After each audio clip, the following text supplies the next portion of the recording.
అన్నా వీడేనన్నా మన అల్లుడిని చంపబోయింది వీడే.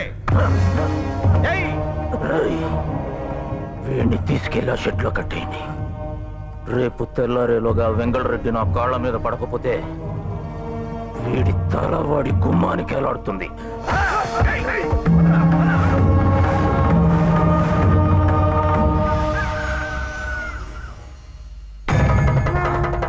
అమ్మా నీకు ఈరోజు వీరబలిస్తున్నా.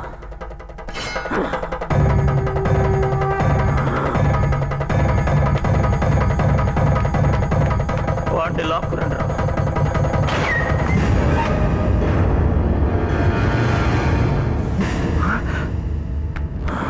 అన్నా తప్పించుకున్నాడన్నా.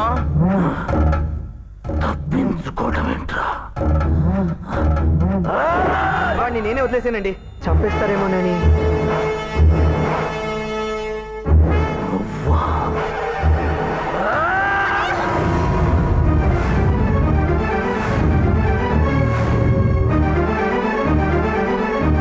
తెలుసో తెలియకో ఇంటికి దారి తప్పొచ్చావు.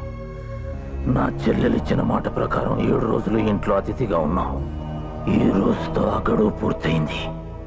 సూర్యాస్తమయం లోపు వెళ్ళిపో, లేకపోతే నీ తల గాలిలో ఎగురుతుంది.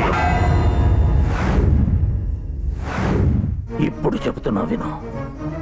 నా ఇంటికొచ్చిన శత్రువును వదిలేసిన నువ్వు ఎన్ని జన్మలెత్తినా ఈ ఇంటికి ఏమీ కాలేవు.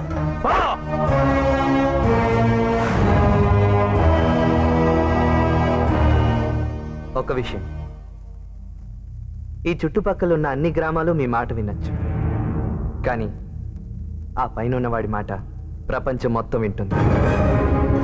ఆయనే రాశాడు, నందిని. ఏదైనా మనస్ఫూర్తిగా నమ్మితే అది ఖచ్చితంగా జరిగి తీరుతుంది.